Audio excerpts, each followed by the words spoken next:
All right, everyone. Welcome to my first cast here for MWO Comp solo. Teams we'll be casting today are going to be G-NX Balternis and Cr1ts Per Second.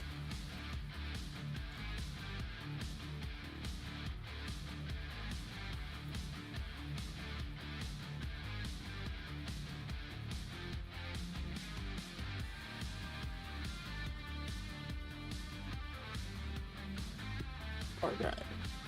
First matchup we have here is going to be on Test Map A with the Trial Kit Fox Delta.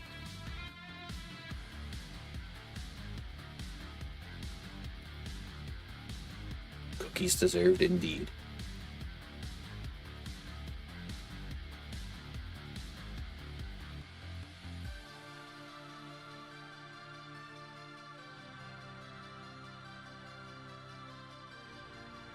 Alright.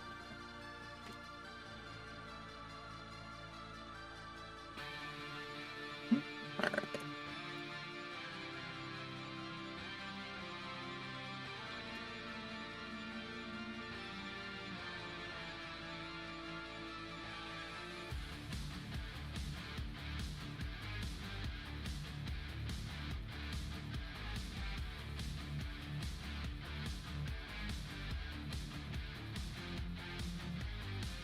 It'll be an exciting matchup here. Looks like we have G-NX Arthen going up versus the current captain of Cr1ts Per Second, CERN.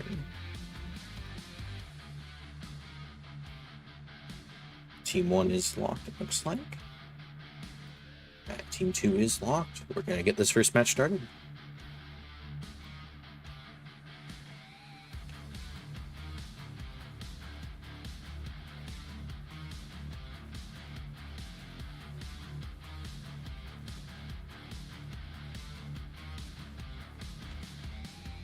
On red side here, we have CERN in the Kit Fox Trial Mech. And on the opposite side here, what do you know, it's a mirror match. We have the Trial Mech Kit Fox. Test A is a very interesting map here. Quite a large map for SRM Artemis mechs here, and there's it off. Very interesting matchup with both mechs having only 18 armor on each arm, with it making it theoretically possible to take off an arm in one alpha. With all of this mech's guns mounted in its arms, whichever mech loses an arm first is likely to take the less.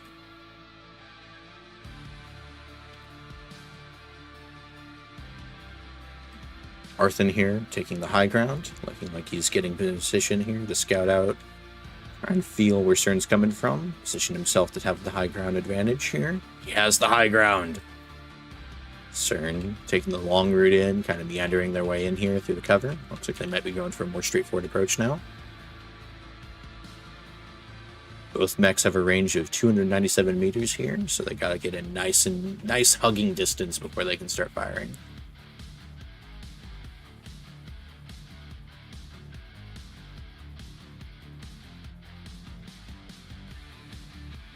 Arthen with the first hit, CERN missing their first alpha there. Only light damage to CERN's legs, nothing too critical yet.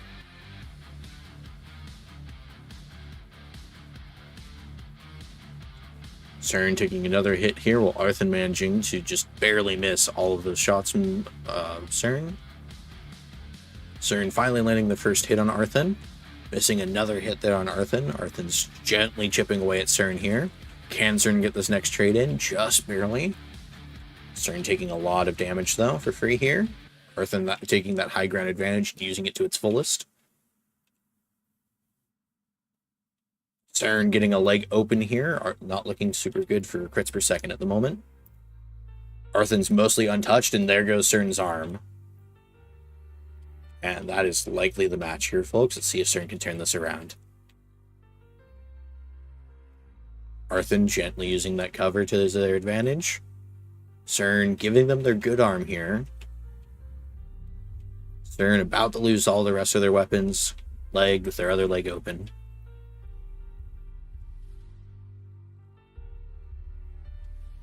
Arthen carefully lining up those shots, and that's all of CERN's weapons. That will be the match, folks. A good effort here from CERN, but just not quite enough timing on those shots when jump jetting there to take out Arthen. Very, very good performance from Arthen on that top of that cover.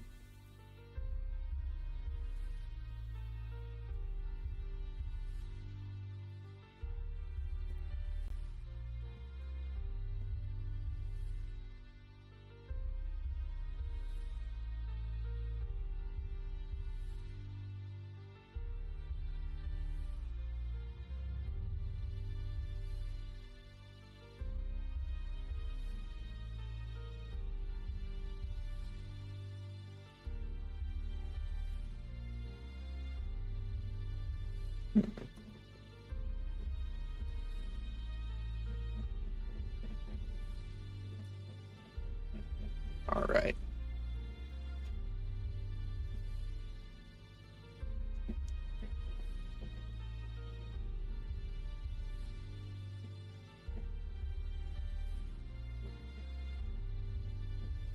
This matchup here is going to be on Boreal Reach with the interesting.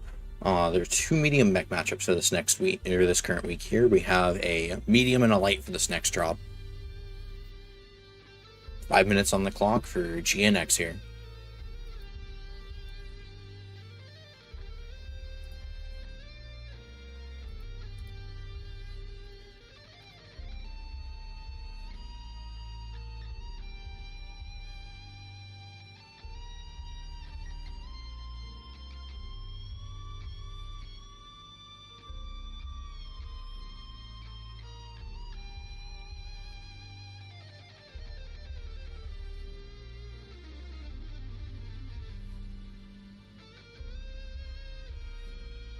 We're going to reach a very interesting, both open and close quarters map. There's a lot of cover on each side of it for the teams to try and make use of.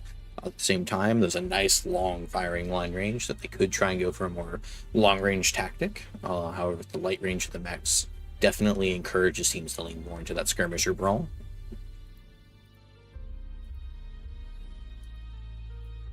We shall see which the teams choose to go for.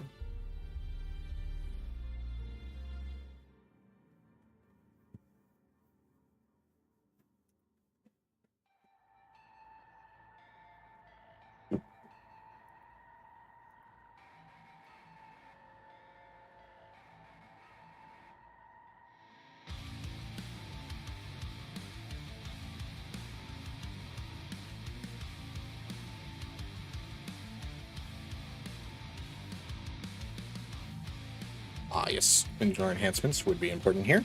Absolutely.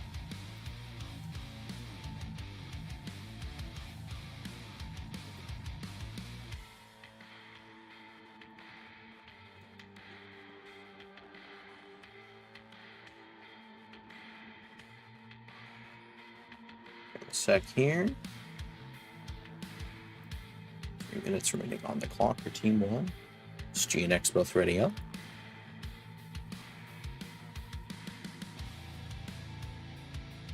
Alright, Team 1 is locked. Looks like Team 2 is seen the follow here. 2v2's pretty quick matches. Team 2 is locked. Alright, and we'll get right into it.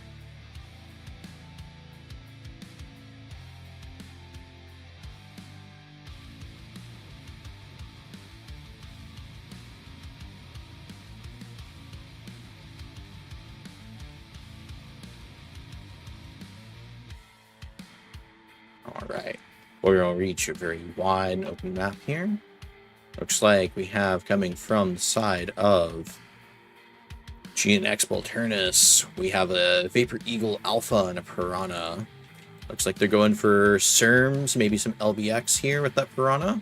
And on the other side, Cr1ts is going to have a Huntsman Packet and a Jenner. Or is that going to be Streaks, or are they going full splat? Looks like they are going full splat on the side of Crit here.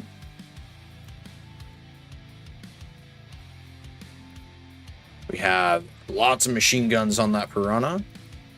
And if it will let me check that Vapor Eagle here as the teams slowly use the berms to their advantage. Gently navigating those hills. That will be an LBX-20 SRM-6 Vapor Eagle coming out. Teams gently trying to get some chipping off damage here.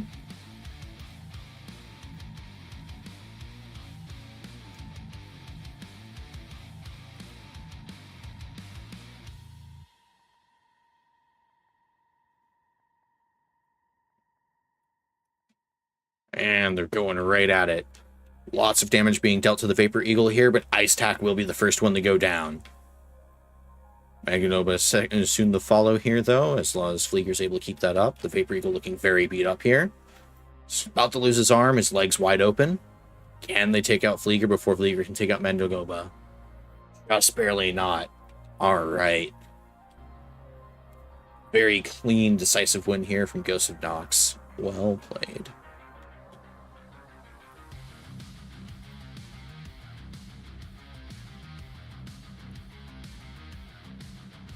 And it is a tale of the damage here. Flieger getting out lots of damage in that Jenner. That Huntsman just not quite being able to get that much damage out before it goes down. Vapor Eagle doing all the heavy lifting here with that LBX 20. Absolutely demolishing the other side.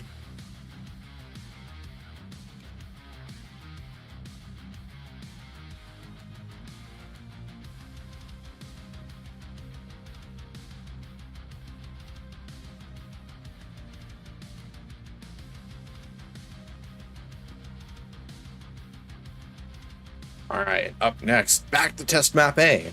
Seems to be a favorite map this week. And 5 minutes on the clock here for Ghost of Nox Balternis.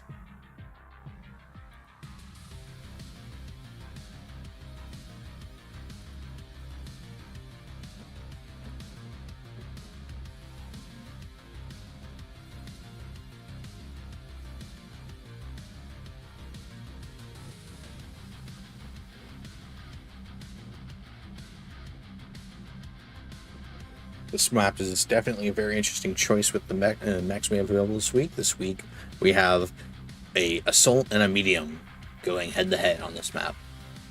Direwolves seem to be very prevalent in this map. We will see if either team, however, strays from the norm. Tries something a little bit more spicy this week on going for a brawl, if they will stick to the traditional range trade. Team 1 here from Balternis is locked.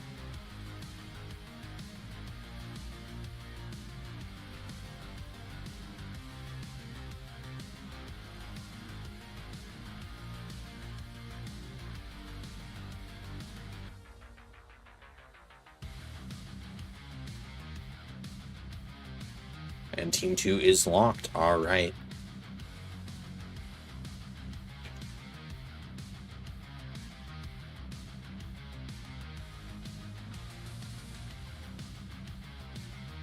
Let's see what these teams decided to bring here. We've got...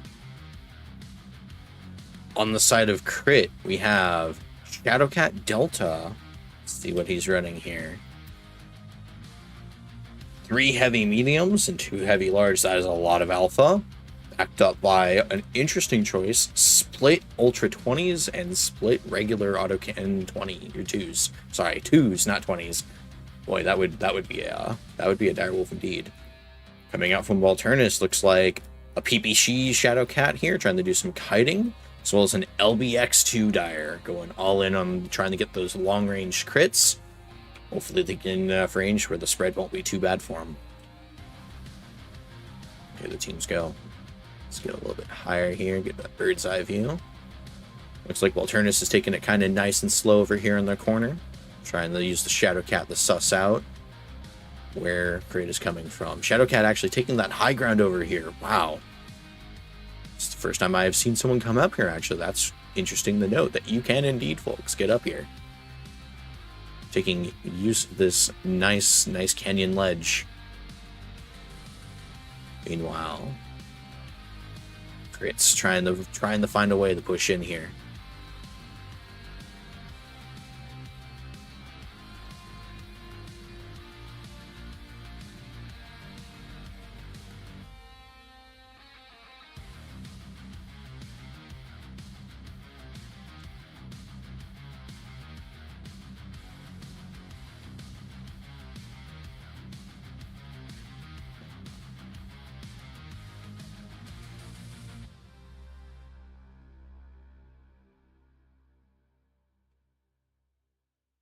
All right.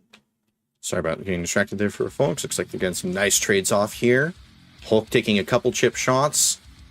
Jackal taking 8% of his health so far. Some nice chip damage being dealt out here by Ghost of Nox into crit. Severo holding back, keeping that nice angle, staying nice and fresh with this nice hill in between him and Jackal over here. Jackal just getting pounded by the Shadow Cat, not quite able to trade with it.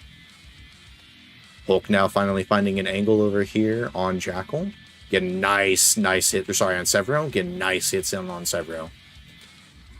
5% is now Heather. Oh! But Hulk shuts down right in front of the Direwolf, and that is going to be a painful mistake. Hulk getting nice and orange in his center torsos, but nothing quite open yet. As Jackal continues to peek here and trade off with Bad Piggy up top in the Shadow Cat.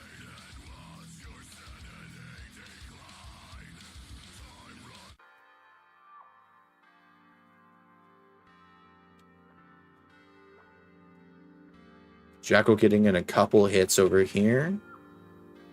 But Hulk is severely damaged in their trade over here with Severo. Severo still mostly fresh. Bad Piggy as well, relatively fresh compared to crit here.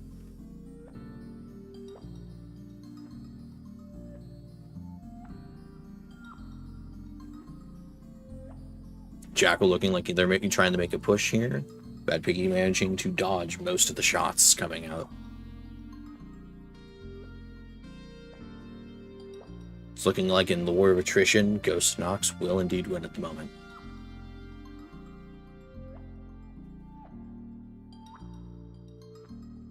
Bad Piggy finally taking a couple decent hits, but still vastly out-trading crits here. Crits looking like they're going to maneuver around. Try and find a different angle here. Ghost Nox still relatively fresh. Jackal taking a pounding from Severo. Started to cook themselves, or they took a rear shot on that right torso and got him nice and open a little bit here. Hulk almost open everywhere. Not looking good for crits.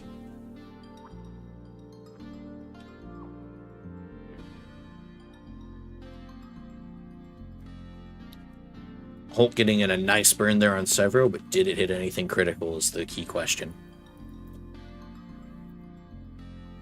Got that left torso looking a little orange on damage now. Severo having taken a rear shot, a little bit open on that center torso. Jackal going below 70% health. Hulk still taking unfavorable trades, it looks like, over here. Hulk is now open on the center torso and right torso. A few wrong hits from those LBX, they will go down as Bad Piggy gets over here and takes the flank on Jackal. Jackal looking like he's about to go down. Jackal's rear is open. Can Bad Piggy get the rear shot in here? They get the killing blow. Hulk trying to fend off Piggy. Hulk open himself, though. It's not looking good for crit. Jackal doesn't see Bad Piggy, but Jackal's getting ripped apart here by Severo. Jackal will go down. Can Hulk take down Severo before Bad Piggy or Severo gets him himself?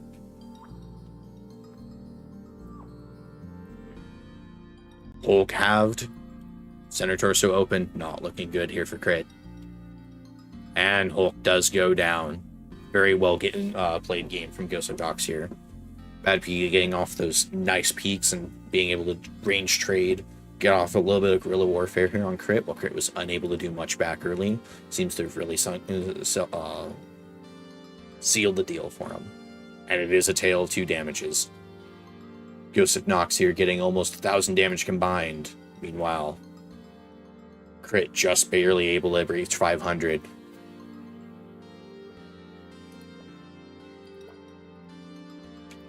Very well played game.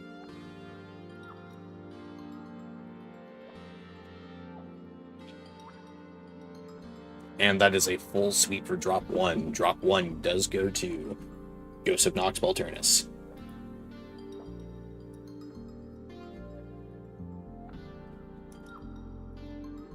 Alright. Up next, we will have Crimson Strait.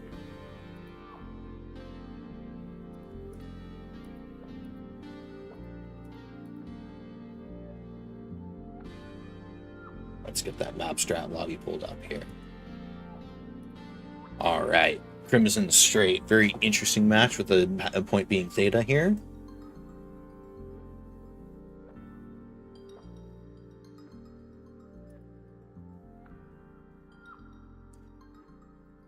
Likely to see the teams kind of either common tactic teams seem to do is they seem to, let me pull this up here.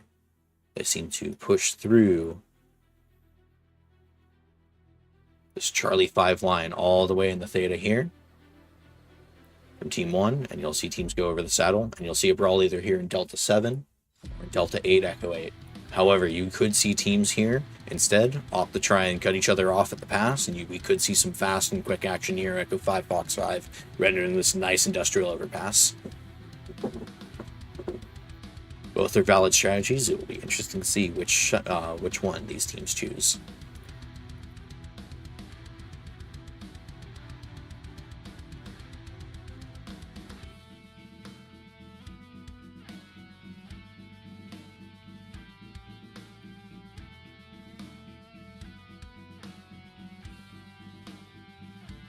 Alright, and Ghost of Nox are on the clock.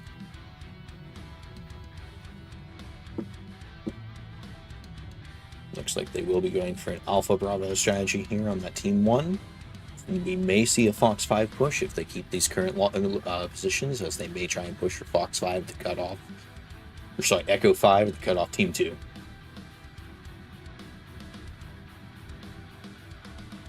Will be interesting to see. Severo starting to lock in. We'll wait and see where if they keep these positions or if they swap it up before they lock.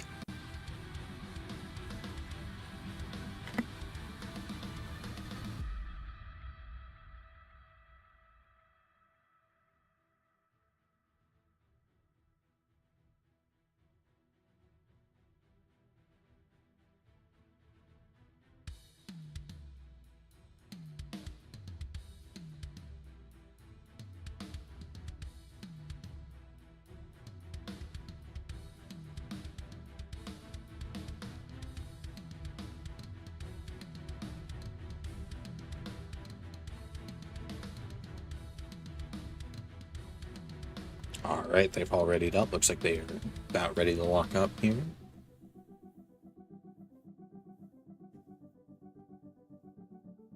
Looks like they are fully committing to that Alpha Bravo. We may see a water push here. Seeing their current positions, we could as well see an Echo 3 Fox 4 push here. They may try and do something with the island, maybe do something on the water. Something, very fast Wolfpacky type of mechs. It'll be interesting to see if they go for that, if they fully commit to going the Delta 7, Delta 8 fight. Oh, here we go, and we start seeing them move now. Alright. So it looks like we will be seeing the pretty standard here, Delta 7, Delta 8 fight zone, where they fight down here, Delta 7, Delta 8. Sometimes also run down just that whole 7 and 8 line. And Team 1 is locked. Ghost of Nox locking in with that Bravo Charlie push. 5 minutes on the clock, or crits per second.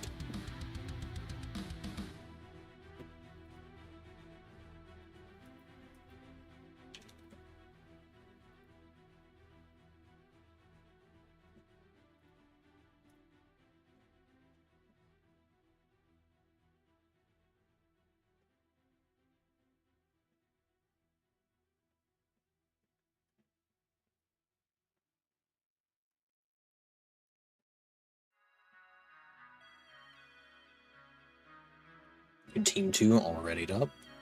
Alpha Bravo. Will be interesting to see if they keep Alpha Bravo as the time goes down.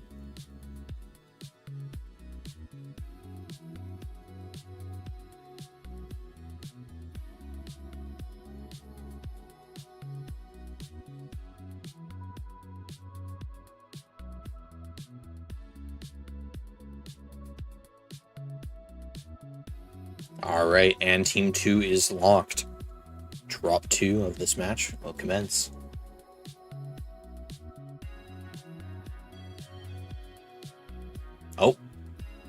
I made an error. Neither team caught it. We are on skirmish. We will have to redrop this. That is on me.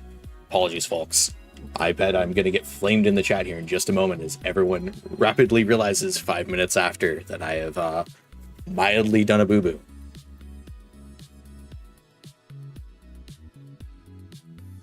Unfortunately, I caught that as I hit the start. All right, let's see here. All right. Oh, and my game's airing out a little bit here. Come here, you. Why are we like this? Hello, game.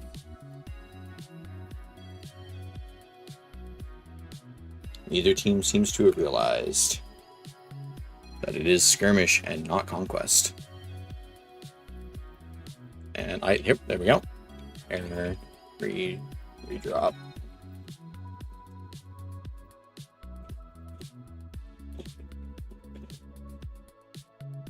I couldn't type his game. Alright, I did a boo-boo.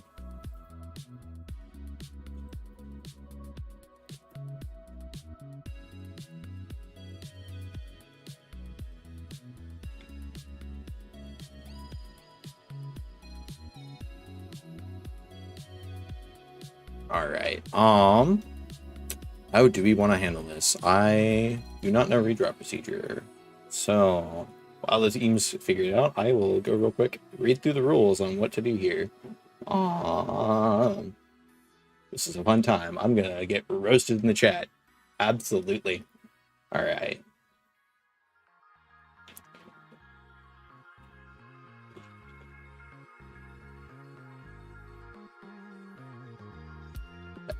Here, yeah.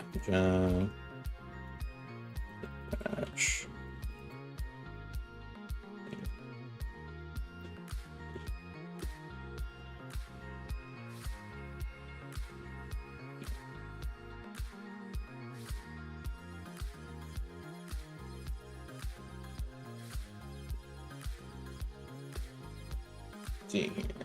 Make sure that I'm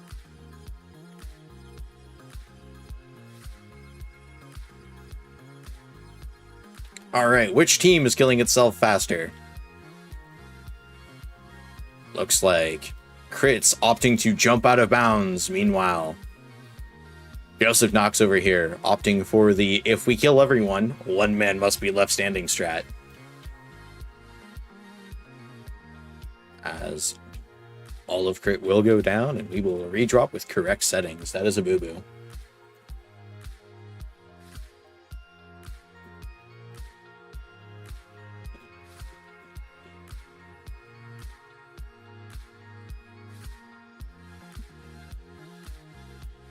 All right.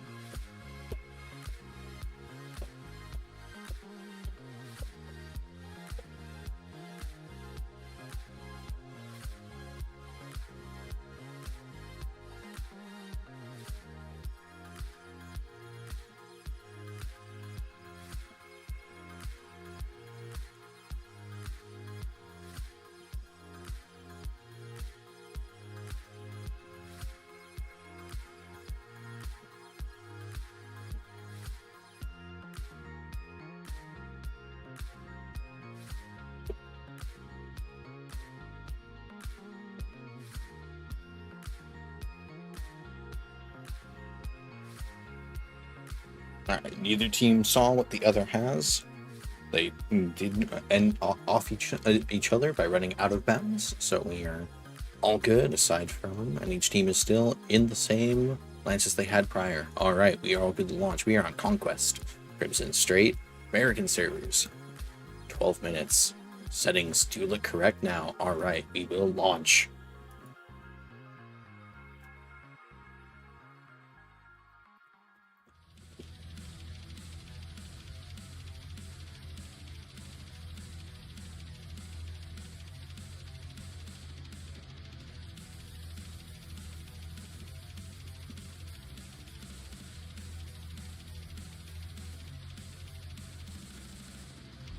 Alright, now, with correct map settings so that everyone will be coming in from their correct spawns.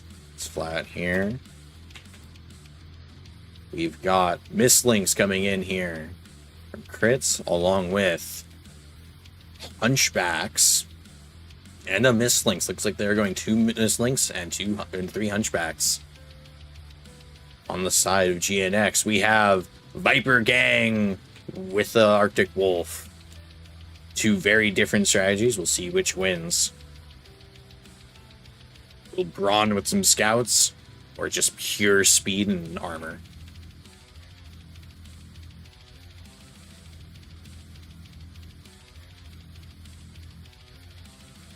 Ghosts of Nox looking like they are indeed going to be going down that 8 line.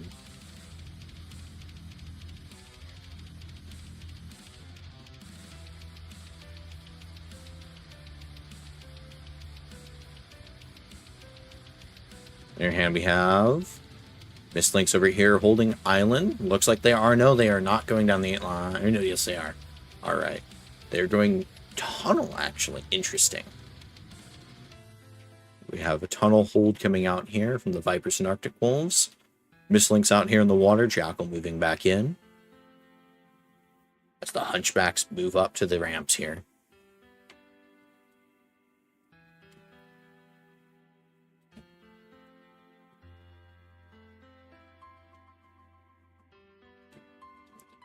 We have a Viper coming out here. 1 Hunchy going up the saddle so far. Looks like Crit has not noticed yet that they're in the tunnel here. Does Arthun see them is the big question here. Based on positioning, it would look like Arthun cannot see them here, so it is unlikely Crit has spotted this. Crit sending one of their mechs over here, the Arctic Wolf, over to take the point. With the rest still holding tunnels, Hunchbacks climb the saddle. Mislinks going in alone. Will the Arctic Wolf spot them?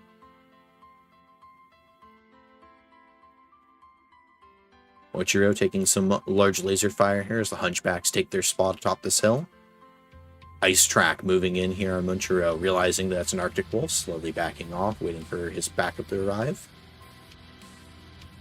Getting some air here. Takes a nasty hit from those Serms on that Arctic Wolf. The 2 Mislinks getting in here now, crawling down this Arctic Wolf. The Vipers trying to move around and come up that saddle. Will they get here in time, though? Ice Track taking a lot of damage, going down fast. Will Mochiro take down Ice Track before he goes? Mochiro's going fast. Ice Track's pretty beat up here. And Mochiro will go down, however. Both legs on Ice Track are open. The Vipers finally making it over the saddle here.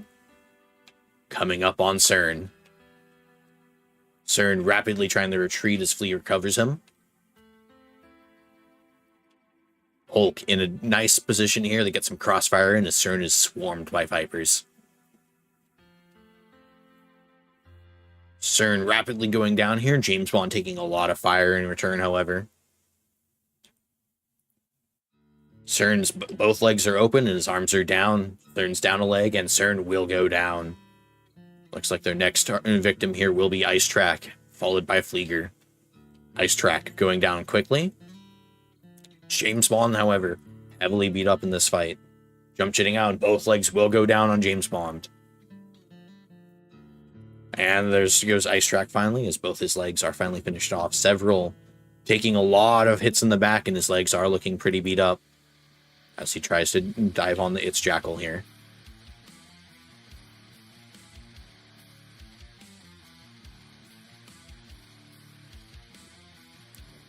Flieger will go down to the Vipers, as Hulk now has to deal with Mandogoba as Jackal faces off in a 1v2 versus Arthun and Severo. Severo will get legged. Severo's leg almost down. Can Hulk see it and take it out in time? Hulk surrounded by 3 Vipers, and his leg is open. Hulk's down a leg. He's focusing on the freshest of the Vipers here, Magnoba. Magnoba is still pretty fresh in all location, and he's getting backshot out by Arthun, and Hulk will go down. Unfortunate. Very well played here from G-NX. Now they just gotta cap that point, and it will be their win. 5-3. G-NX take this drop. Very, very well played here from Ghost of Nox. Grit had a very nice hold up here on that hill. And they got that very, very critical early takeout here on Mochiro, but it just didn't quite matter when faced with 4 Vipers.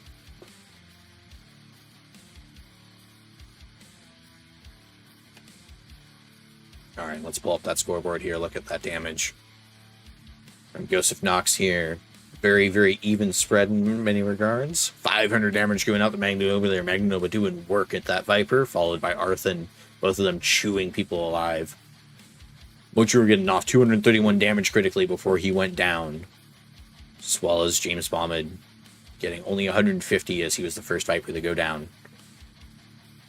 Hulk putting in work from where he was sniping out there, being last man standing. However, it looks like the other 2 Hunchbacks, Cern and Flieger, weren't quite able to execute as the Vipers closed in on them. Very tight in that close quarters. Very well played match.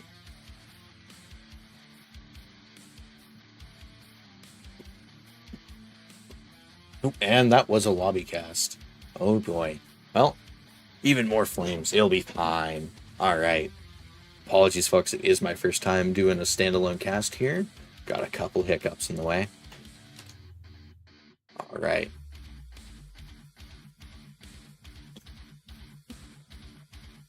Next map we have coming up here is going to be Rubelite Oasis.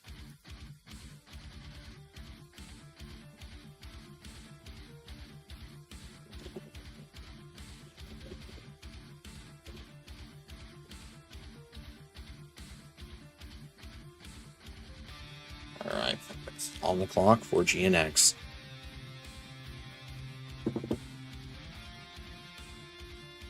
Looks like we got some quick mech switching up going on and or personnel swaps.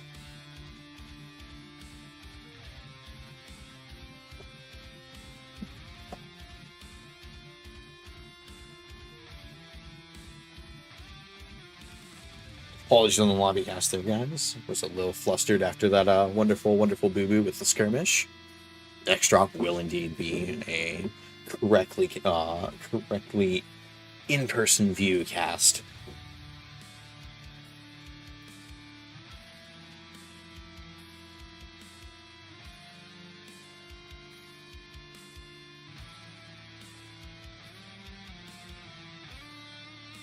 Alright, current match is 28-3. Can Crit turn this around? We'll find out here on this next upcoming drop. This next upcoming drop is Rubelite Oasis. Going to be a little bit spicy here. Is quite a large map for with Epsilon as the point, however. Kind of, in a sense, takes off half this map. You kind of want to play below that echo line.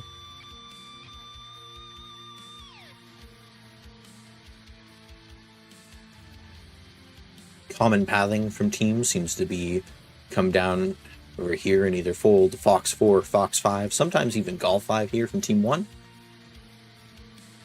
Then from Team 2, you either can see teams try and push down here and hold this hotel line. And we got a Locky coming in here from G-NX, 5 minutes going on for Crit.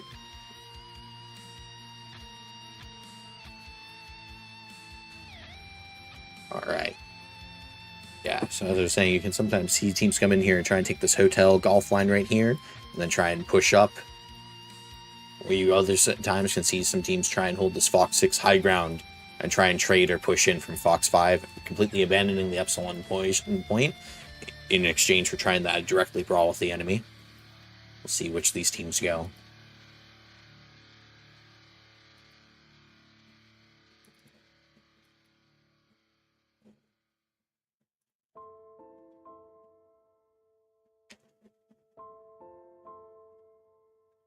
Bravo Charlie coming out here, fairly standard positioning. Coming out from Team 1. Got those nice lower points here to try and get them down to their positions towards Epsilon a little bit faster. Team 2 is locked here with Alpha Charlie.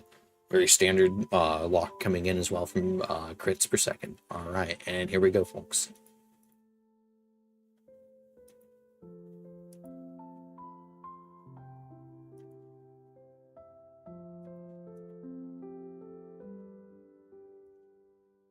And one day the scoreboard will update to properly show the updated point score.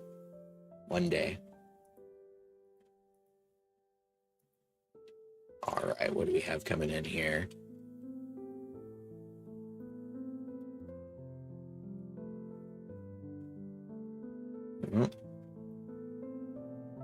Where are we? Here we go. All right. All right, from Crit coming in here. Hello. This map's a little bit unique. I'm getting a little lost here. All right, from Crit, we have the lone linebacker and Flieger dropping in here out here in Alpha. Looks like Flieger's going to be doing some scouting for them here. Meanwhile, we got the Viper linebacker. We got linebackers with a Viper. Very aggressive brawl comp coming out here from Crit. On the other side, coming out from G-NX Balternis, we've got a Piranha. Looks like he's going to be running in trying to get that early Epsilon cap for him. Followed by Shadow Cat. Two Sun Spider Deltas. Rocking sweet, sweet triple Ultra Autocannon 5. And that Ultra Autocannon 5, Ultra Autocannon 10. Mad Cat Mark II. The Piranha and Viper looks like they're going to meet up here over the point. This is very bad for James if he doesn't see it early. James sees it, realizes just too late that he is in range of the Viper. Takes a little bit of damage, but not super, super bad. Meanwhile, Jackal taking long-range fire from that Shadow Cat. Linebackers down south here, looking like they're trying to loop around. So neither team has managed to take the point yet. UAV spotting Jackal for Team 1 here. As Jackal does manage to just barely get a cap on the point. Jackal getting blasted by the Shadow Cat and Viper, though. Jackal looking like they are not long for this world. Meanwhile, those linebackers are getting awfully close over there to those Sun Spiders.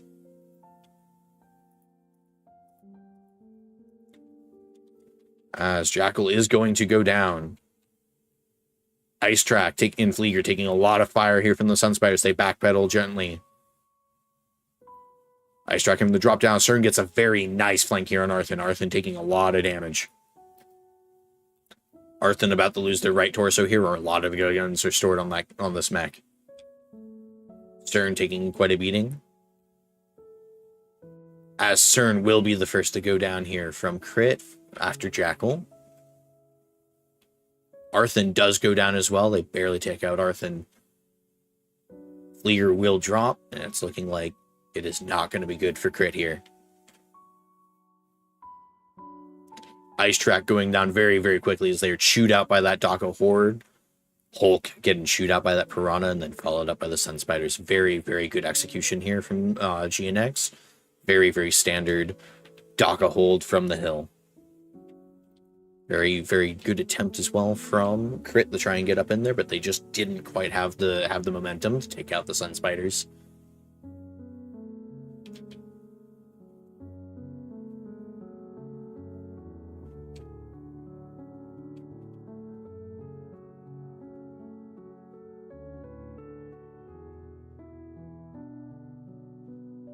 All right, as we now wait for Ghost of Nox to take those couple points here and get up to 55 points. Fortunately, custom game lobbies are still bugged and plagued with this wonderful bug where even if all of the enemy is dead, you must equal their points or have an overwhelming number of caps before the game will realize that you have in fact already won the match.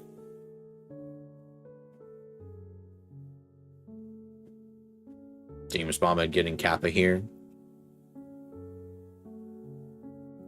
As the rest of his team seems to be sitting and waiting for the cap. There we go.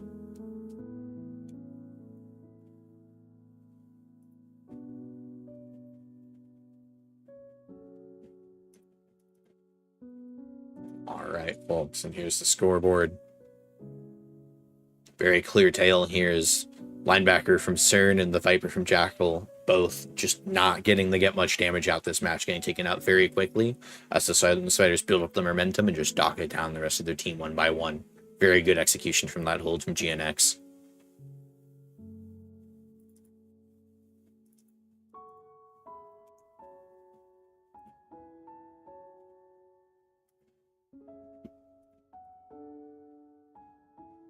All Alright, next map up here is going to be River City.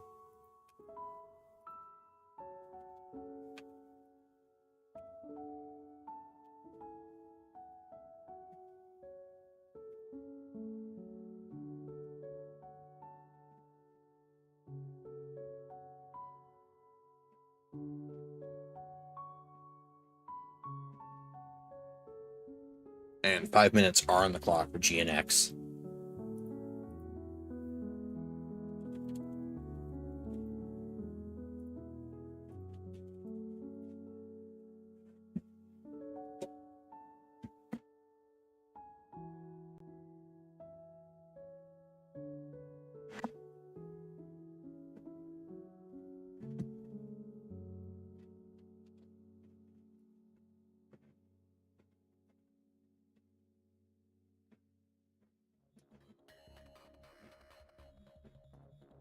Alright, let's pull up the map strat for the next upcoming drop here. We have River City. Fairly standard map here, fairly standard practices. You'll generally, almost certainly see an airport hold of some kind coming out here from Team 1. Could get maybe a little bit of variation. We need to swap sides. Here we go. Here we go. Apologies, folks, again.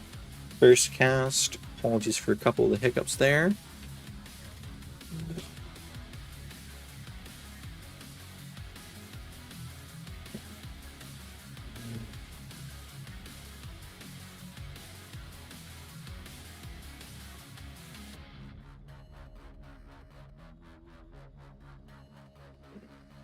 Alright. Here we go. Alright. Resetting the clock, because that was my bad. Alright. Here we go. Teams do swap sides, so now Crit does have that sign 1.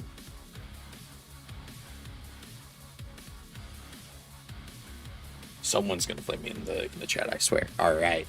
Let's see here.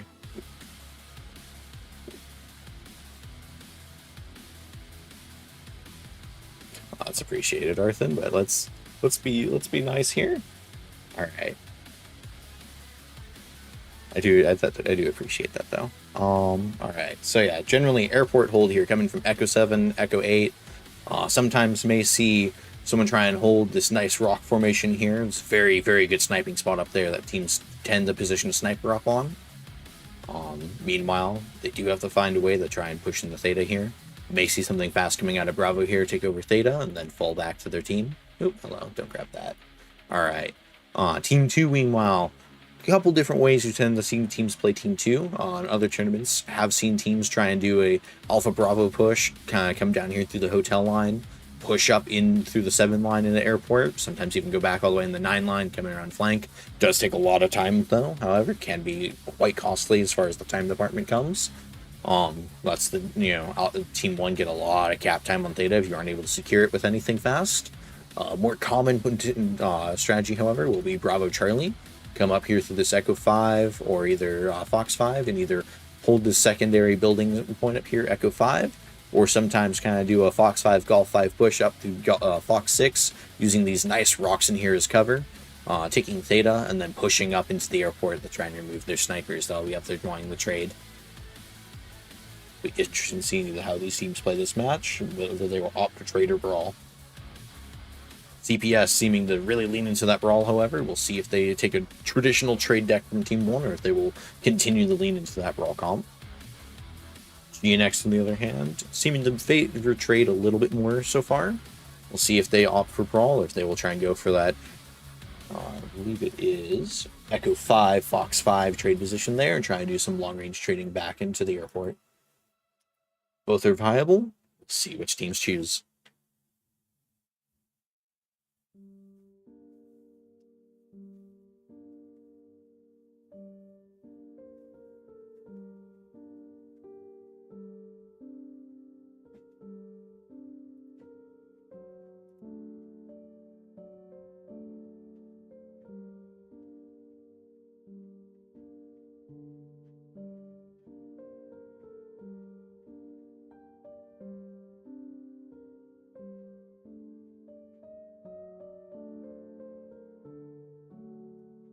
Alright, Team 1 is locked here, taking Alpha Charlie. Very interesting choice here with that Charlie pick here. Interesting to see where Flieger goes. Very likely in something quick and fast like a Viper to try and push in, take that Theta cap, and or get a scout to see if there'll be a hotel line push coming in from Team 2 here. Team 2 stacking up Bravo.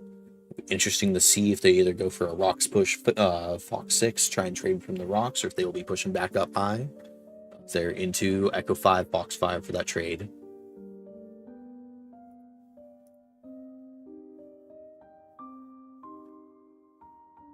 Looks like we got a pilot in here swapping out a build, and there's some quick personnel swap outs. Arthent pop back in.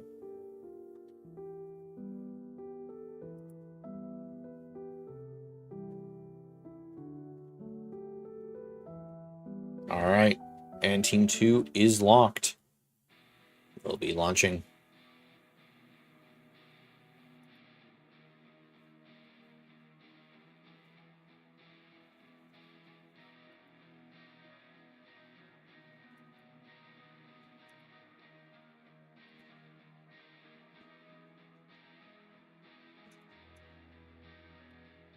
All right. Drop form, G-NX Balternis versus Cr1ts Per Second. Cr1ts Per Second not looking super hot at the moment. Let's see if they can turn around these later portions. Some teams tend to favor heavier mechs and are able to turn these later matches around. We'll find out if Cr1ts Per Second is one of them.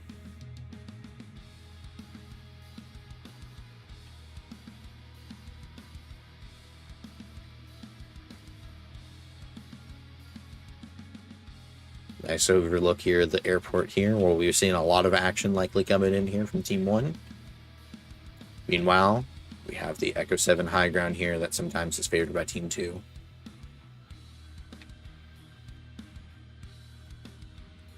Alright. Coming in from Team 2 here, we have Dire Wolves and Mad Cats. Looking like they're going for that more mid-range, either long-range brawl. Let's see what these guys are loaded out here. Are they loaded out with Gauss or looking out for Docket? They are loaded out with Gauss. They're going for that long-range trade.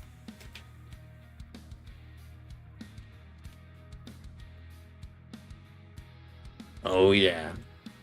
Very, very nice mid-range trade deck coming out here. Meanwhile, looks like we got a Peacekeeper coming out from Jackal. Right here, possibly leaning more into that brawl. We have a 6 large laser Baz. The Brawl Peacekeeper coming in. A Brawl Mad Cat. Cr1ts Per Second looking like they're bringing out that mid-range, mix of mid-range trade and Brawl, it looks like. As Flieger does manage to sneak in there while I'm not looking, get that cap. James Bond in a Piranha sitting here kind of hovering at the cap. As the blue lasers start coming out from the 6th blue laser Baz. Quickly, Cr1 has to drop down here as they start taking return fire from the blue lasers that are on those Marauders, or not Marauders, Mad Cat Mark IIs. Smoke going down. Might hit Mango Goba as they jump up into it.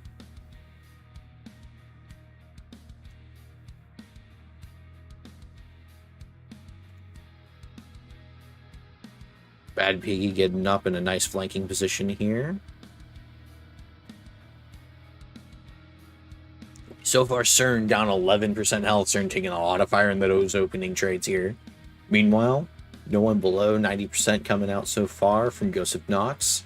Mendogoba taking a lot of damage so far, but looking mostly healthy. Cr1, though, taking a quite hefty beating in these initial trades. Cr1's left torso and center torso here looking pretty beat up as the resulting trades do not look to be going favorably for them. Cr1's right torso is open. Ghost of Nox lining up those shots to drill out that side torso with all those lasers.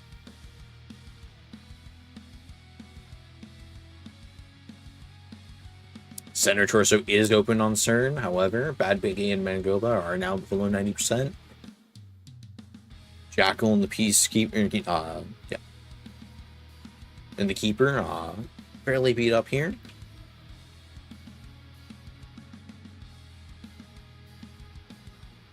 Get a bird's eye view of these trades going on.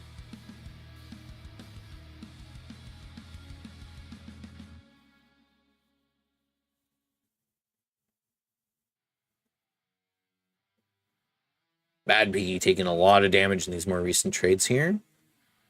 Fleeger getting a bit up as they go in and secure the cap a bit more. Gamma being capped by Team 1. That's not good. Oh, that's not good at all. Crit now. I am not a ref. I do not fully know the rules on this. I have not seen it happen yet. However, Crit, at the best right now, must kill all of G-NX in order to win here. They cannot win by cap, or I believe there could potentially be a penalty for them here, as they have now taken the Gamma cap on top of Theta. Very unfortunate mistake coming out here from Crit.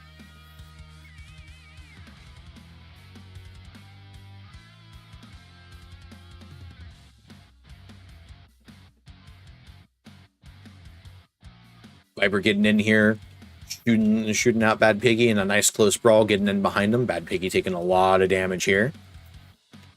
Bad Piggy's open. Bad Piggy looking like they might go down here as Jackal pushes in to make the killing blow. James Bond coming in here, trying the screen for Bad Piggy, but it's just too late. Jackal finishes him off. Ballman taking a lot of fire in that trade. Mengoba just starting to take a lot of damage in these range trades. However, there's a lot of red numbers coming up over there from Crit. Crit are starting to make it come back, but they're all pretty beat up here. Hulk looks like they're going to go down as they do go down. Very good play coming out there from Arthen, as Arthen does also then finish off Ice Tack. CERN also still looking pretty worse for the wearers. Their center torso and left torso containing 4 of their 6 ER large lasers. All open.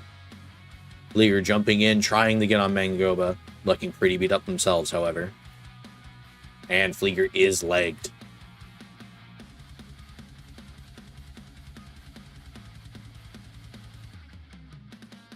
Alright, apologies folks. I am going to real quick.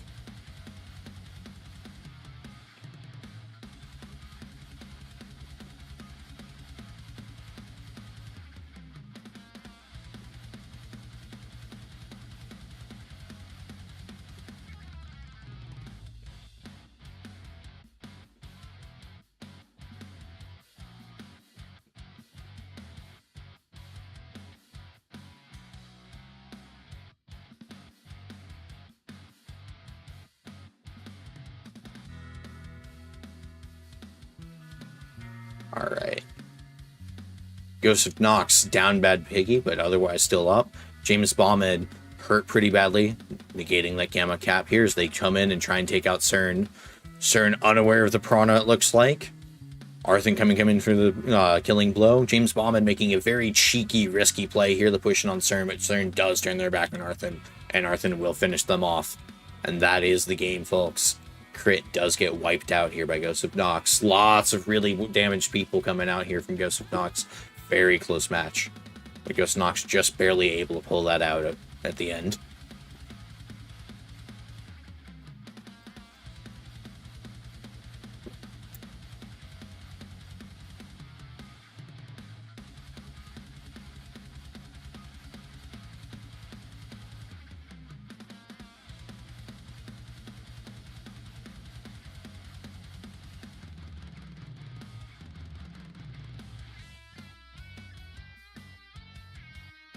Very well played match coming out here from Ghost of Nox. It's very close, but those initial trades on CERN seem to have kept CERN a little bit suppressed towards the end of the match. They're not able to fully utilize that blast to its full potential.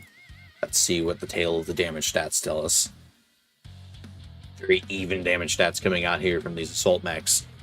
420 coming out from Arthen. However, Arthen did finish off quite a few people. Lots of damage coming out from the death strikes here. Meanwhile, it's Jackal getting off a lot of damage in that Keeper, and CERN still putting out a good amount of damage, but just a little bit too suppressed from those early on trades. And unfortunately, Ice Tack and Incredible Hulk just not able to put out enough damage before they go down. Taken out very quickly, unfortunately.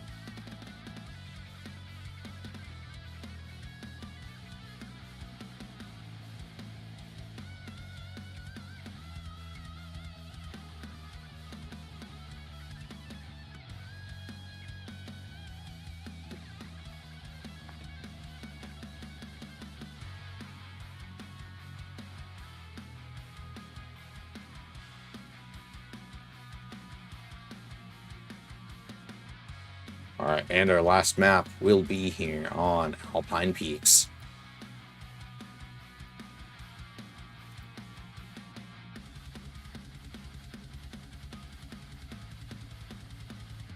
Alright, and as the teams figure out their locations and mechs here, let's pull up that map strat in the lobby. Alright, Alpine Peaks. Quite a large map, however, much narrower when you look at Gamma only.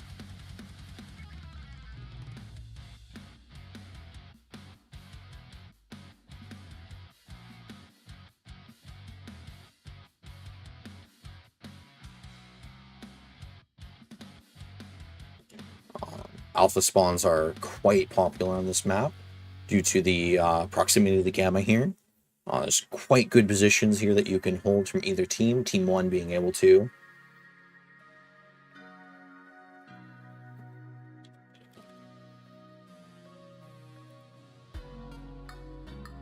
Sorry, folks, was real quick responding to one of the refs there about a question that they had to be posed about that unfortunate Gamma capture there. Alright, Fox 9 here, very good hill to hold, as well as this entire Golf 9 Fox 10 gives you very good line of sight from Team 1 over here in the Gamma, as well as these nice little pilliards you can hold up here, Echo 10, Echo 11. From Team 2 side, however, this also potentially could try and take Hotel 9, Hotel 10. That would take you quite a while to try and trek up all the way up here. Lose a lot of time that way, however, still lose a good amount of time. So if you were to trek up here to this Hotel 12, Hotel 11, try and hold this upper hill here as well.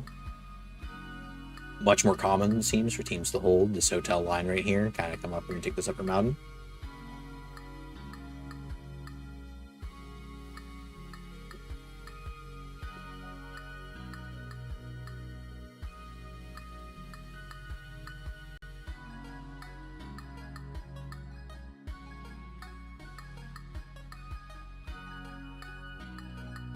Very interesting long-range map here. Have seen some teams, however, you sometimes will see a Team 2 brawl strat. I've seen some teams try and go something like Kodiaks or Executioners here, hug this line, get up nice and under this hill here, and then try and push up through either of these avenues here and collapse in on any mechs here in Fox 10. It'll be interesting to see which teams go. G-NX seemingly leaning more towards trade, very likely to pull a trade deck here. CPS looking like they prefer their brawl. Will be interesting to see if they try and go for a brawl on Team 1 side. Team 1 not necessarily disadvantaged, but with less favorable cover, arguably, than Team 2 trying to run a brawl deck here on Gamma. Will be interesting to see which the teams go.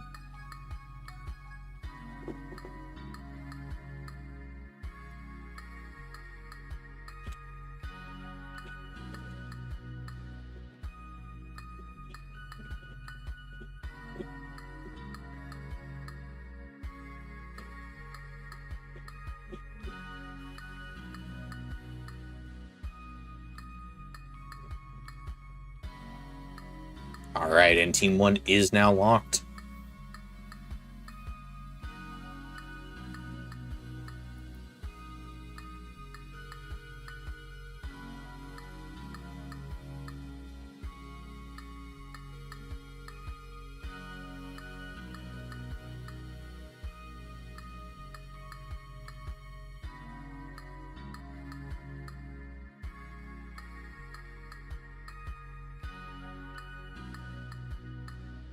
Alright, and Team 2 is locked. Here we go.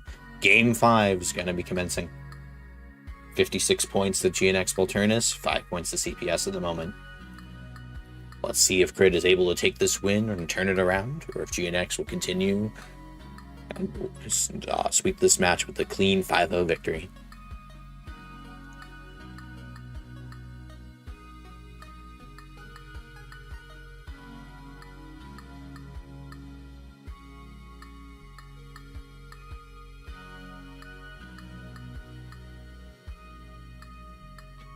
Alright.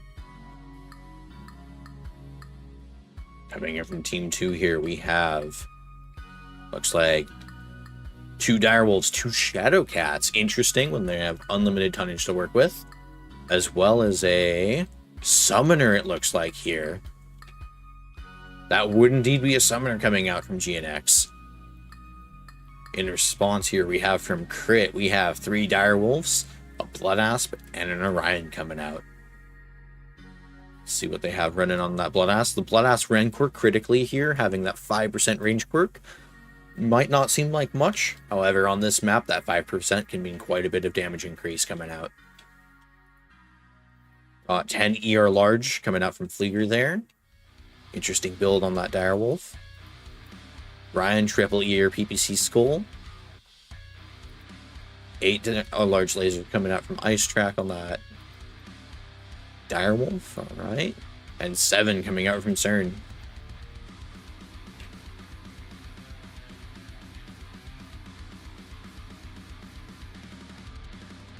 Let's see here.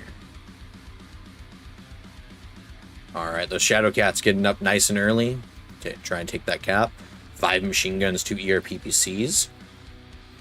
Very interesting mixed range build. Gives them a little bit of that close combat critting out of the enemy once they open them up with those PPCs. Meanwhile, looks like that summoner is going to try and take this high point we were talking about earlier. Maybe get that side ankle. Meanwhile, 2 Direwolves seem to be redirecting the take up here of this Hotel 11, Hotel 12 high point.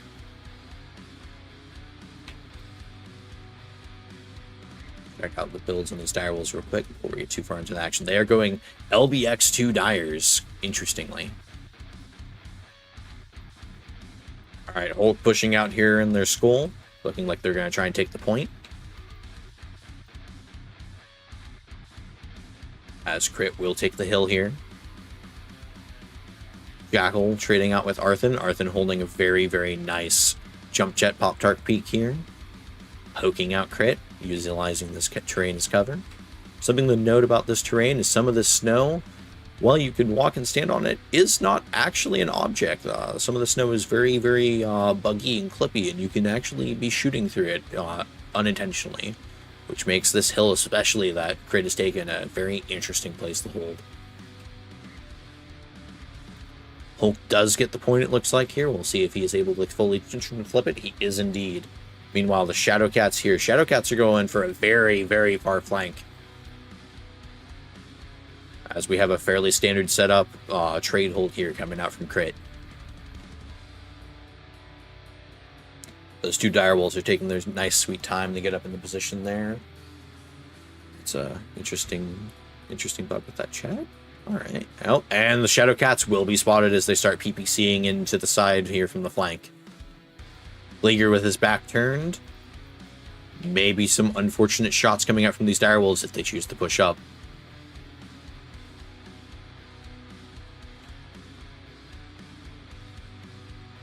Hulk getting slapped up here by Arnos.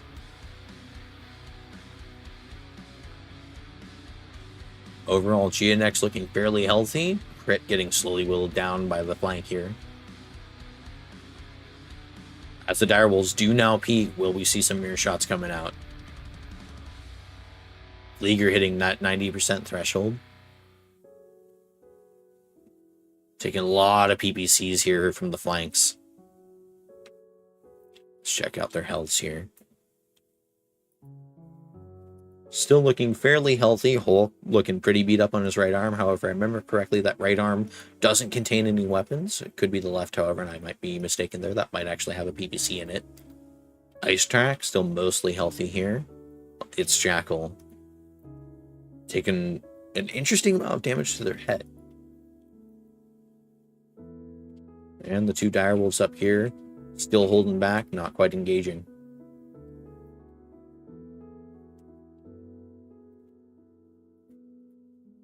Very, very slow poke down coming out from G-NX towards Crit. Slowly whittling away at their health bar. Oh, and here we go. The Direwolves are just ripping in the Flieger. Flieger's completely out of position here for this flank, and he is going to get ripped apart. The other Dyers seem to be backing up. Jackal not quite seeming to notice that's where the Dyers are coming from yet. Ice Track having to shut down from heat, it looks like. That is 1 kill going over the G-NX as these Dyers start ripping into the sides of Crit.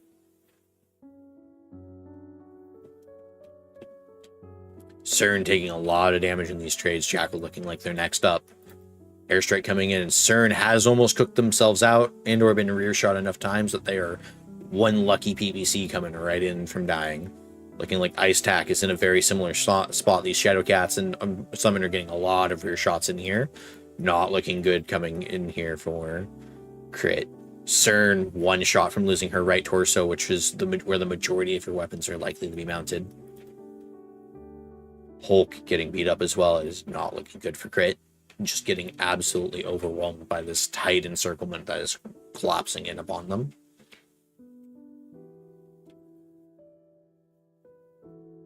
Arthen still mostly fresh despite how long he's been pop-charting them here, only 86%.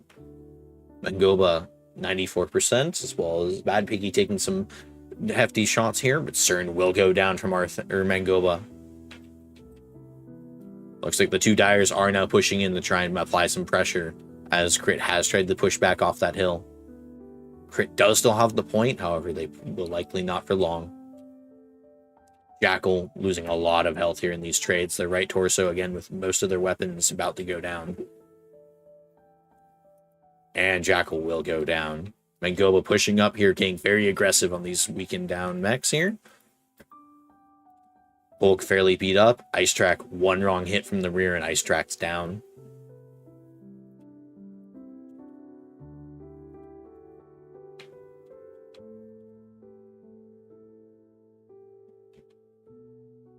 And Ice Track will go down.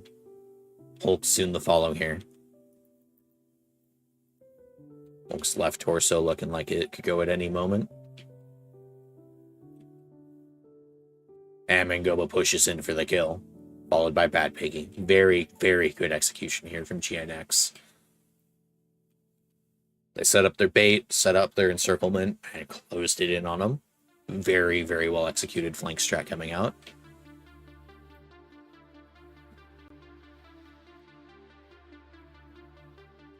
And that will be the match. That will be a full 70 points going over the G-NX.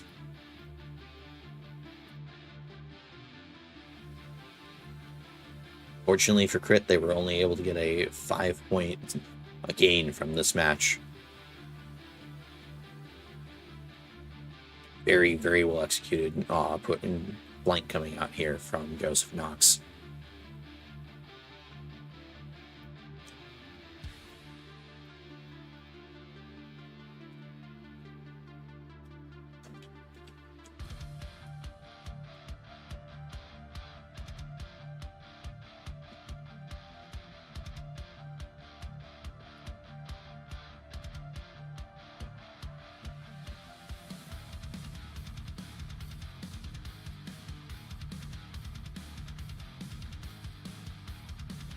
Just gotta wait for that 143 threshold to be reached. It may go as soon as I get Theta here. It may just flip over immediately.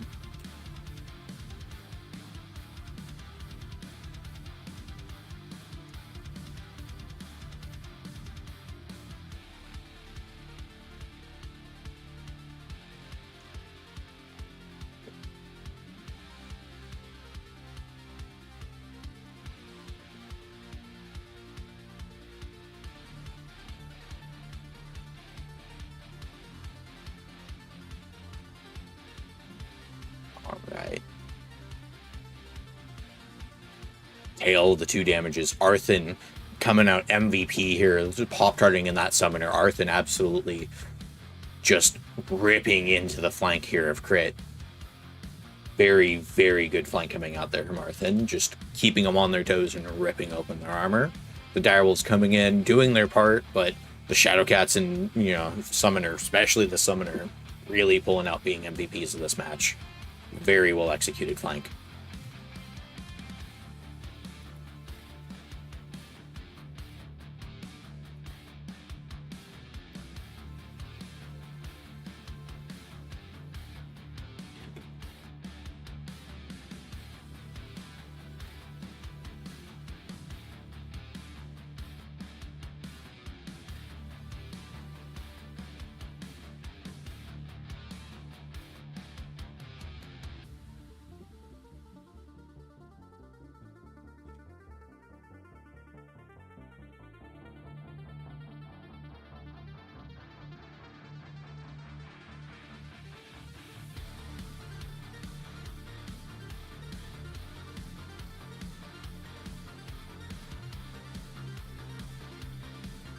Bye-bye.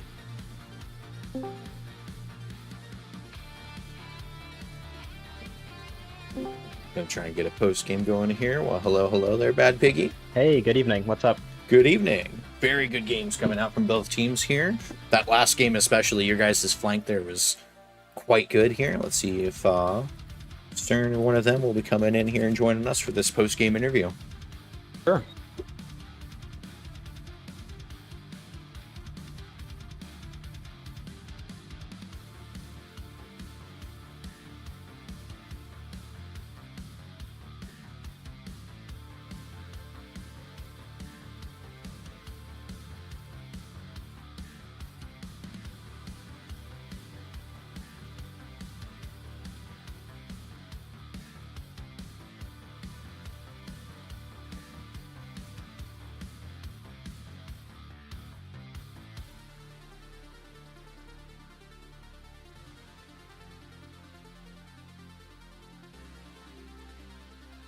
Let's see here.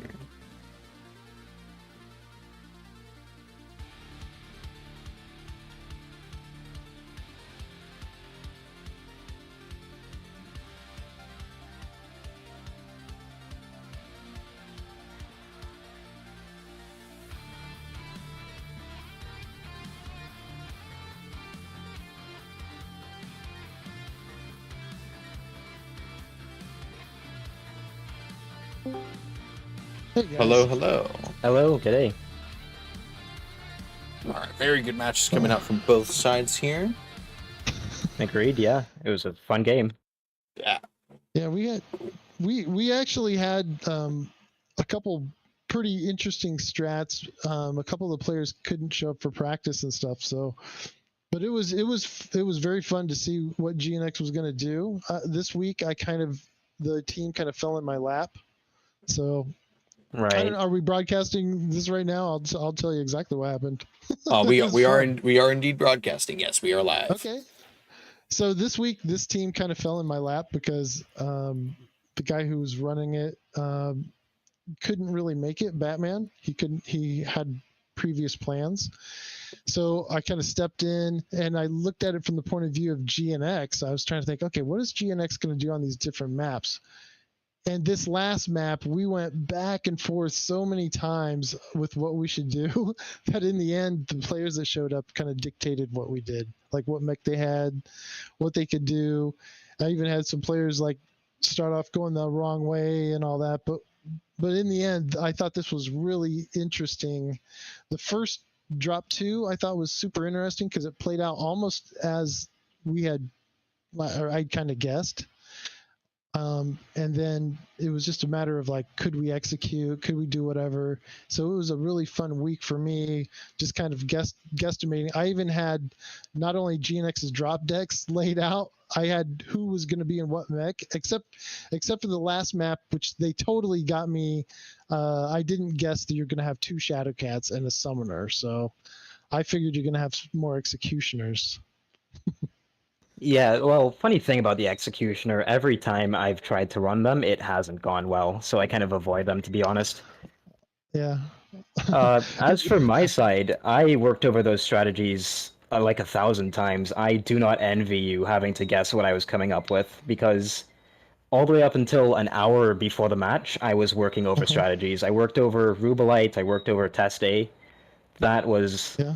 really crazy, because we were just going it over and over again, changing what we wanted to do. I thought it was really interesting that you guys had that one player that jumped kind of up on the edge of the boundary because that test A map doesn't have, it's a test map. I thought it was really interesting that you guys had that player that got up there. I wouldn't have thought of that. Full disclosure, I stole that from EQ because I saw that match earlier today where they did that. Well, that was pretty fun. That was pretty cool. Yeah, I didn't know it was a thing either. The one thing that I would have liked from the GNX point of view, even more than what you did, is you guys had Vipers in that second drop. I was thinking you were going to use Ice Ferrets and go grab everything and then just like pick people apart, just wipe, with the Ice Ferrets. I thought that would be very GNX. Maybe G-NX main, but as for my Yeah. team, we've seen a lot of success with the Vipers and then the Arctic Wolf. I Well, think that HMG damage per second is really hard to beat, especially if you're not like Div yeah. A, super focusing with pulse lasers and torso twisting. Yeah, each of Yeah. those Vipers, I'm assuming that's the 10 heavy machine gun Vipers, right? I can't quite remember Yeah. off the top of my head. Well, Yeah. it was supposed to be. One guy didn't have it, I think, but Okay. close enough. Yeah, that's Yeah. 10, 18 damage per second, ice cold coming out from those Vipers. They're disgusting for their tonnage. Well, Absolutely. you guys probably know I'm a programmer, so I went into the API and I looked at what you guys had dropped, and I knew it was either going to be Vipers, or I thought I thought it was going to either be Vipers, or I thought, man, maybe they're going to go with Ice Ferrets. That'd be very cool. Yeah, I did So that as well. I was looking at your APIs, and to be honest, I expected more DACA, especially on the 400-ton map, River City. I was expecting the Mad Cats, which is why we were set yeah, up across the river, because with no cover there, it's hard to push.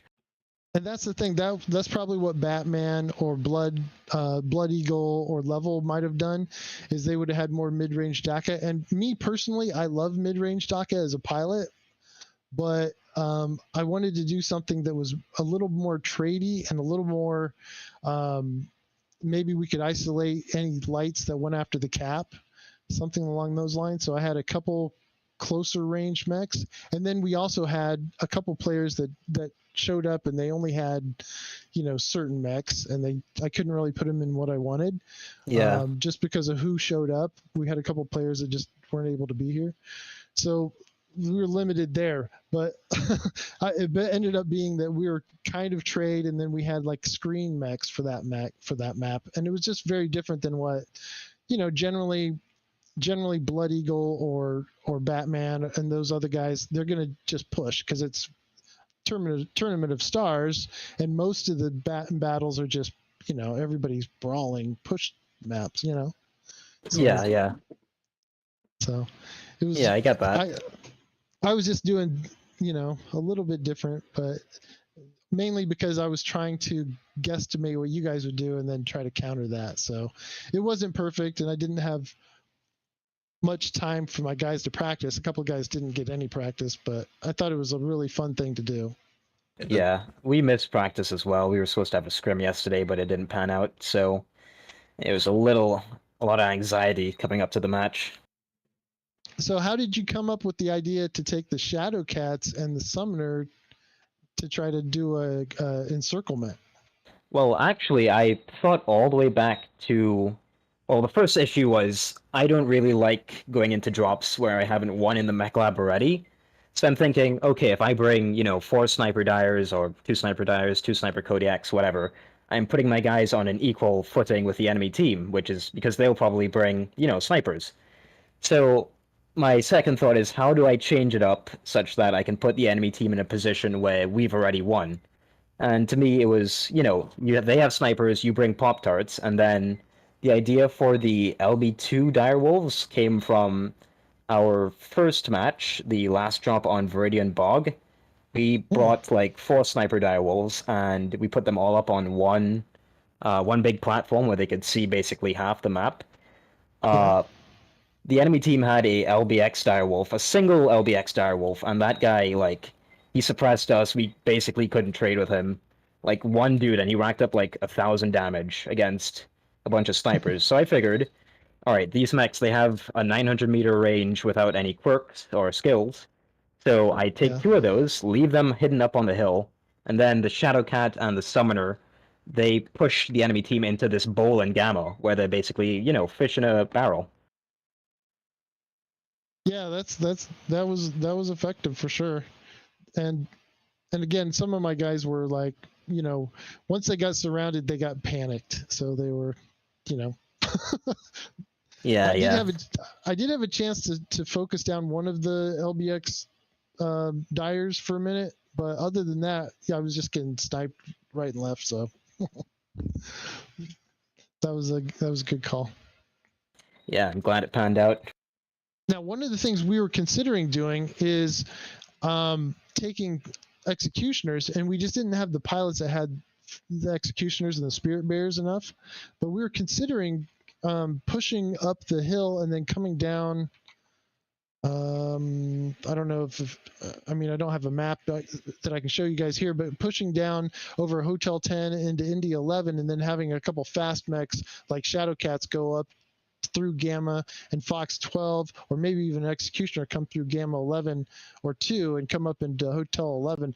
We almost went with the push strat like that, but we just didn't have the players. So the players weren't prepared for that. Yeah, and that's I don't know unfortunate. that would have worked. I don't know that would have worked as well against your Shadowcats.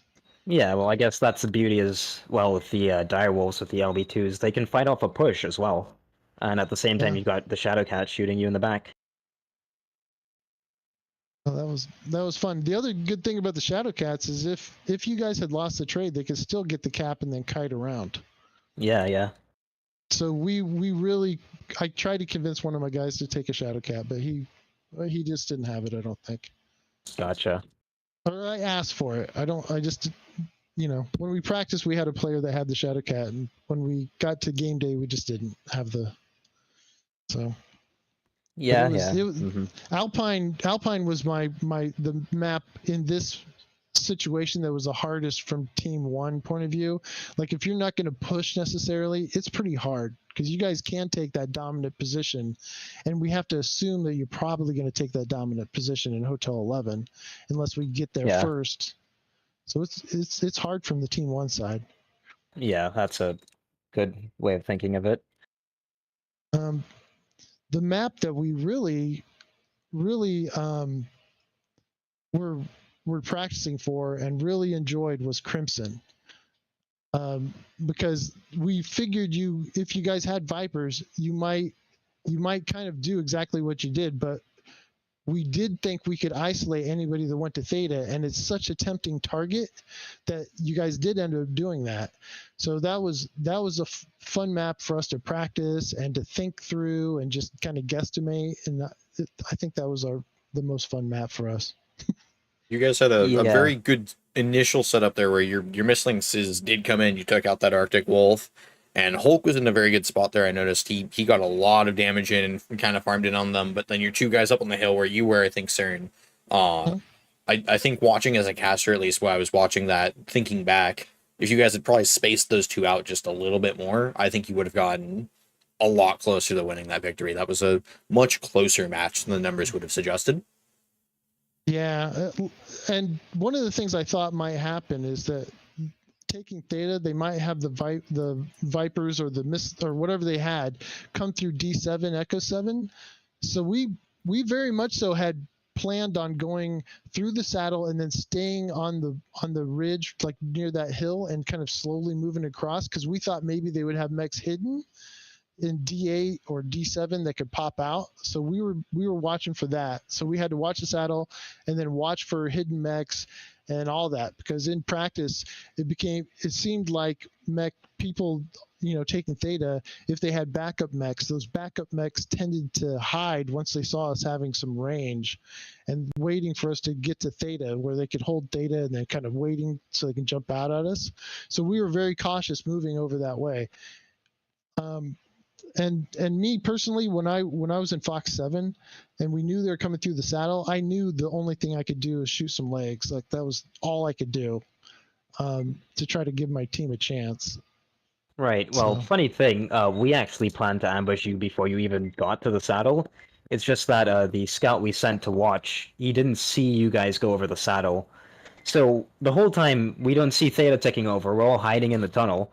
And we didn't see the guys go over the saddle, so we're like, oh, are they just sitting back? What are they doing? So we were just kind of sitting there until the guy who goes to Cap Theta to force you out, he's like, oh, there's a bunch of lights on me. Oh, the hunchies are all there. And we're like, oh crap, we gotta go, yeah. Well, that's where the caster has a bird's eye view and gets to see all that. Yeah. Well, that was something I was speculating about as well as I was looking at it. I'm like, I don't think they see, the CPS going up over here. It looks like their scout's not quite going to catch it as you guys are all bunching up in the tunnel. I was curious what your next move from that tunnel was going to be as well, because it's like, all right, they're all bunched up here in the tunnel. What next? And when I ran over the saddle, the first thing I did is I tried to look in the tunnel, but I didn't want to expose the tunnel, so I was just like looking that direction, like a cartoon character. Doop doop doop doop doop. So, came across there. And I really did expect at least one other mech to be somewhere near Theta, and that didn't happen. So I pushed too far in Fox 7, and when you guys got on the saddle, I couldn't really range shoot as much as I would have liked. But that was a fun map for us. I think that was our most fun map. Yeah, that was a pretty hectic one as well for us, because I didn't know if you noticed, but all of our Vipers ran out of a machine gun ammo by the time the last guy was going down. Oh, wow. We had that problem in practice too. So that was fun. Yeah. The Alpine was the tough one for us this on this week. It was tough to figure out what to do on Alpine. And if you noticed, we took Gamma on River City because it's in such a bad position. And at that point, we're like, you know what? Either we're going to win the game or we're not. So let's go get Bravo. If you remember the River City game, we did push across and got somebody in Fox 6. Yeah, that was me. And then because at that point it didn't matter, so we were just going to get Gamma, and we figured either we're going to get over there and get our short range guys on you or not. And that Gamma from the airport is a real problem in this map. Yeah, when you're trying to trade. Yeah, it's an issue. Right. So anyway, that's kind of where I'm coming from. I'm real proud of my guys though, because a couple of them didn't really have any practice or any idea what they needed to do, and they just kind of got together, and we got to kind of maybe surprise you a little bit on Ruby, but you guys kicked our butt. So yeah, I was actually really worried about that kind of linebacker push coming on Ruby.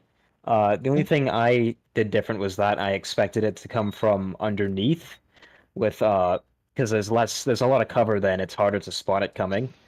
The initial plan would have been to have a Piranha run forward and drop a UAV there, but we got tied up dealing with the Viper. We had our Viper pilot kind of filled in at the last second. So in practice, we were practicing getting to Epsilon, seeing what's going on, and then kind of running away to distract the opponent team, and then coming up on the back with the linebackers. And in practice, we had a scrim against Aces Wild, who kicked our butt last week.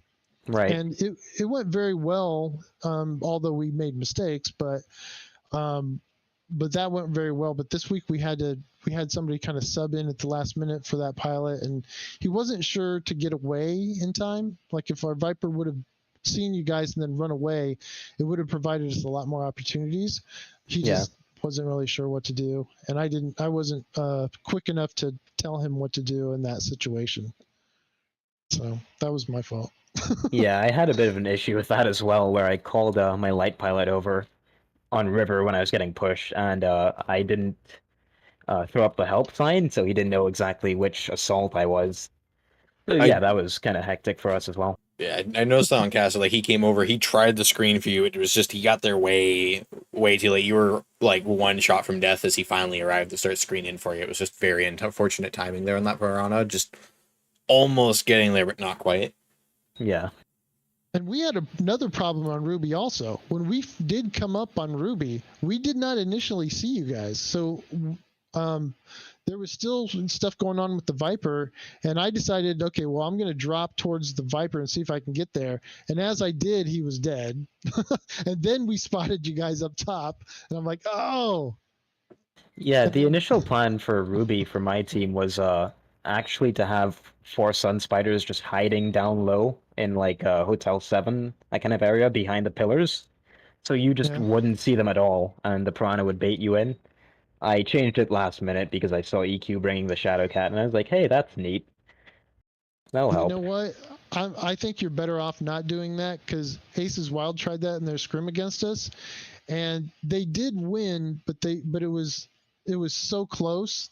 Like, we were up 3-2 in our scrim against that tactic, and then they had a couple players that just happened to be falling back, behind one of the pillars, just because they were so separated. And those two mechs weren't that damaged, and we had 3 mechs left, and I called for them to push, but one of them was legged, another one got legged, and our third mech that was in good shape ended up fighting 1-on-2, and Ace's Wild was able to pull it out at the end. But it's probably better that you didn't do the Sun Spiders, because that was a lot easier for us to deal with than your Mad Cat 2. Your Mad Cat 2 intimidated a couple of my players. Right, They didn't want to run across them. So, that's why, like, you'll see me run in first and maybe even get killed early, because I want to make sure my players. Yeah, I want my players to not get shot initially, so that they'll get in there and kick some ass. And I love to see them like doing well. So, Yeah, so anyway, I thought it was very fun. Even though we got our butts kicked, and congratulations to G-NX for kicking our butts. Well, I wouldn't call it that. It was pretty close. Like Hammerfell said, there was a lot of tension and tight moments for us. River City was a lot closer than you might think by it being 5-1. Almost everyone on G-NX was just a couple bit, like their mechs were falling apart with just a little bit more. Like, I think if you guys had pinpointed the same target with that target prioritization just a bit better, you absolutely could have maybe turned that around. Yeah, and there's one moment where I got a back shot on a dire wolf. I was like, oh. Yeah. That guy's messed up. So, but then your piranha got to me. And we were a little bit light on that drop too, just because of the players. I wanted to give our players a chance to take the mechs that they were comfortable in, as opposed to telling them exactly what to take in that drop. I think that's the better decision, yeah. Yeah. So it was a lot of fun. It was good, It was a fun opportunity to play. Agreed. Thanks for letting me cast you guys, by the way. Apologies on that wonderful, wonderful mess up of Skirmish drop 2 there. All my guys were like, hey, let's take different lances. And I'm like, no, I don't think so. That probably would not be right. Yeah, we decided not to do anything funky as well. Figured might as well just go for it. Well, it was actually something I checked. Had you done that, I would have actually real quick stopped, checked in the ticket with the refs, because I actually, for a redrop, I'm not sure if you can. I have to read through the rules, which is, again, why I said during that thing, I am not a ref. We'll be checking any of that with the actual refs, but I think in the case of a redrop, you do have to drop same lances, but... Yeah. Okay. I would think so. I would definitely think it would make sense. It makes sense. Yeah. But, again, we'd have to triple check that with the rules, which are long, and I will not be fully reading at the moment.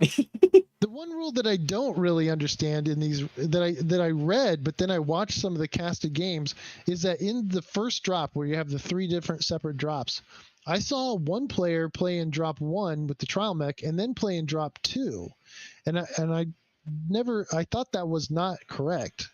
That was you can do that, but you have to forfeit the 1v1. The cases where that's done, it's certainly done because you don't have enough players to play. Either because someone's late or something. And so you end up forfeiting one of those drops, generally, as far as I'm aware, the 1v1. But again, triple check with your local rep or ref. But yeah, that is a case where one of those 2 drops will get forfeit if there's a repeat caster, or not caster, duelist, according to the Ask a Ref channel, last I read. Yeah, that's interesting. And I got to do our 1v1 in our trial kit foxes, and I got my butt kicked there. I wasn't expecting the person to just sit back and wait. I thought they were going to be moving around the map, and and then that was a nice tactic, just jumping up and down, like avoiding my shots. I'm like, okay. Yeah, he wasn't initially our choice for the 1v1. We didn't even consider him, and then we just put him on to practice our 1v1 guy, and all of a sudden he starts winning and winning and winning. And we're all just losing our minds. So that's how he ended up. Like I think I only did like 50 damage to him because he was able to avoid my shots very effectively in the trial mech, which was I gotta say I played a bunch of games in the trial mech and no one had been able to avoid my shots like that. I'm like, oh damn, Yeah, it was pretty crazy watching him do the that practice. was great. His pop tarting kudos. there was on point. Yeah. Exactly. That was great. So I mean, congratulations. Who was that again? It was Arthur. Arthur. The summoner. Congrats, Arthur. Yeah, That was him in the summoner and the trial mech as well. Well, good job, man. Thank you. Well played with you guys as well. Yeah. All right. Righto. I think that's what I have to say. Thank you very much, guys. Agreed. I think we've said all we can. Thanks for casting, Hammerfell.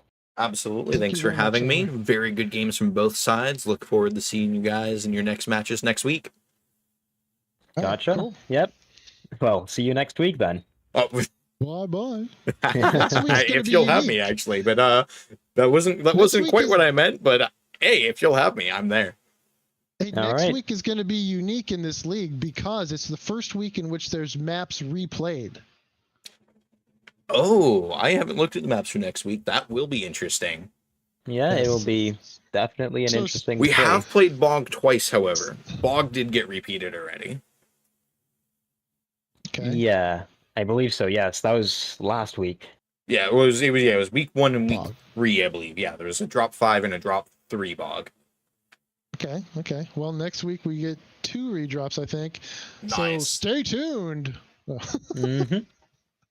All right. I'm Righto. just being silly. Okay, well, thanks, guys. Have a great night. You too. Agreed. Thanks. See ya.